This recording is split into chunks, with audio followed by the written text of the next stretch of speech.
అందరికీ నమస్కారం. శ్రీకృష్ణదేవరాయలు తెనాలి రామలింగయ్య గార్ల కథల నుండి మరొక కథ. శ్రీకృష్ణదేవరాయల సైనిక దళంలో కొత్తగా చేరాడు మాధవుడు. చాలా చురుకైన సైనికుడు. ఒకరోజు రాజమందిరం ద్వారం దగ్గర కాపలాదారుడిగా మాధవుడు నియమించబడ్డాడు. అయితే మాధవుడు దాని ముందు రోజే రాజకార్యం మీద పొరుగురు వెళ్ళి వచ్చాడు. వెంటనే ఈ పని అప్పగించారు.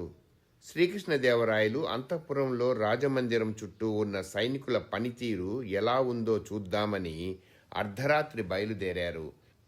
ఆయన ఇవన్నీ స్వయంగా పరిశీలించేవారు. అంతా తనిఖీ చేసుకుంటూ మాధవుడు ఉన్న ద్వారం దగ్గరకు వచ్చారు. బాగా అలసిపోయిన మాధవుడు కత్తిని ఉరతో పాటుగా గోడకు ఆనించి అదే గోడకు తాను కూడా ఆనుకొని నిద్రపోతున్నాడు. రాయలవారు అతనిని ఏమాత్రం మాట్లాడించకుండా వరలోని కత్తిని తీసుకొని వెళ్ళిపోయారు. సమయం గడిచిపోతూ ఉంది. ఎక్కడో ఏదో అలికిడి అయితే మాధవుడు ఉలిక్కిపడి లేచాడు. అటు ఇటు చూశాడు. ఏ సవ్వడి లేదు. అంతా నిశ్శబ్దంగా ఉంది. ఇక లేచి అటూ ఇటూ తిరుగుదామని మాధవుడు కత్తి తీసుకుందాం అనుకున్నాడు. అక్కడ వర మాత్రమే ఉంది. వర అనగా కత్తిని పెట్టడానికి తోలుతో చేసిన ఒక పరికరము. అందులో కత్తి లేదు. మాధవుడు కుదేలయ్యాడు. కాపలాదారుడి దగ్గరే కత్తిపోయింది అంటే ఎంత వింత! ఏం చేయాలో పాలుపోలేదు. తెల్లవారగానే కాపలాదారుల పనివేళల్లో మార్పులు ఉంటాయి. రాత్రి కాపలా కాసిన వారందరికీ పగలు విశ్రాంతి. అయితే ఇళ్లకు వెళ్లేటప్పుడు ప్రతి సైనికుడు రాజుగారిని కనిపించి వెళ్లవలసి ఉంటుంది. మాధవుడికి ఏం చెయ్యాలో పాలుపోలేదు.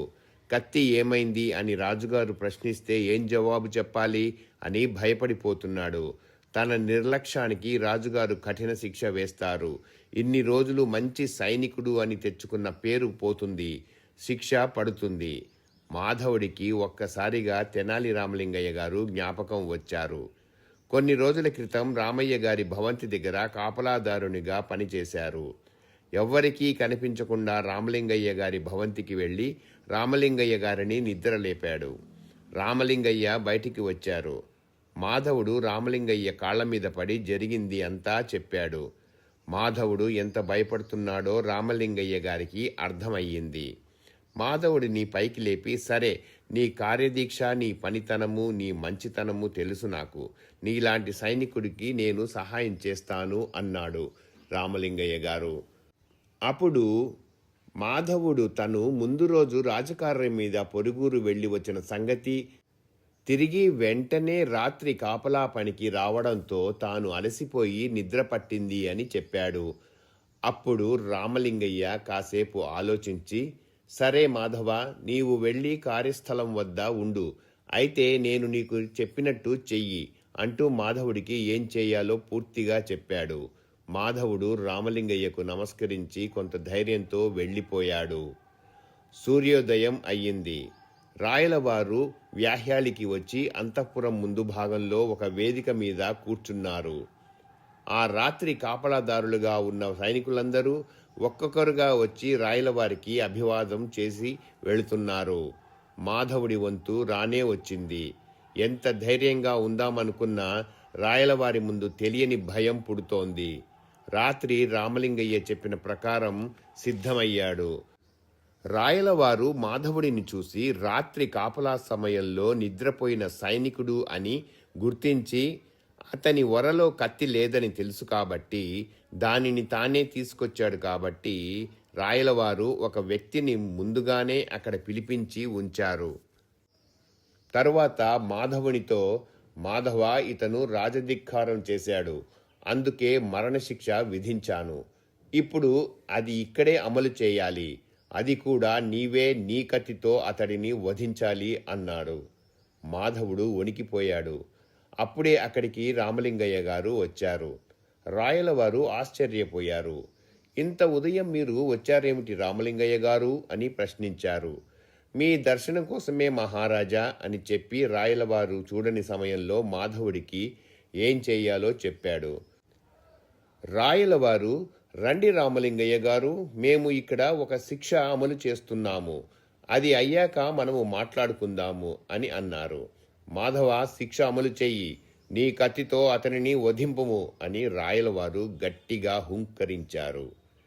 మాధవుడు అప్పుడు రాయలవారికి నమస్కరించి, మహారాజా, నేను యుద్ధంలో శత్రువులను ఎంతమందినైనా వధించగలను. అది యుద్ధ నీతి. కానీ ఇప్పుడు ఎటువంటి ఆయుధము లేని ఈ వ్యక్తిని వధించడమంటే నా మనసు అంగీకరించడం లేదు. మీ ఆజ్ఞ కాబట్టి చేస్తాను. అయితే ఒకసారి ప్రార్థన చేసుకుంటాను అని అన్నాడు. సరే కానివ్వు అన్నారు రాయలవారు. మాధవుడు దేవుడి ప్రార్థిస్తూ ఇలా అన్నారు.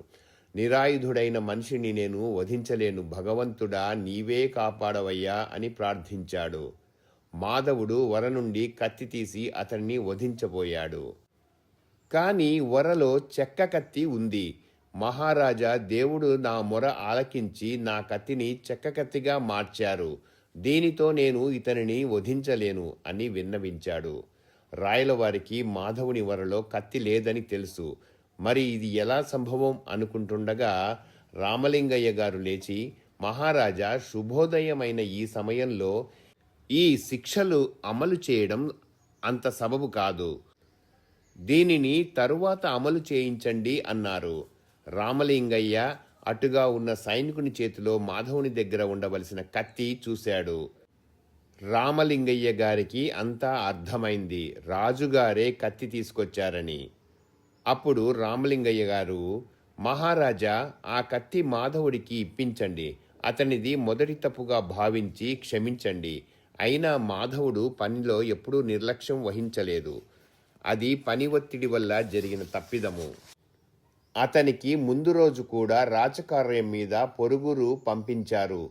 తిరిగి ఈ కార్యక్రమం అప్పగించారు. సైనికులకు కొంతైనా విశ్రాంతి ఉండాలి కదా.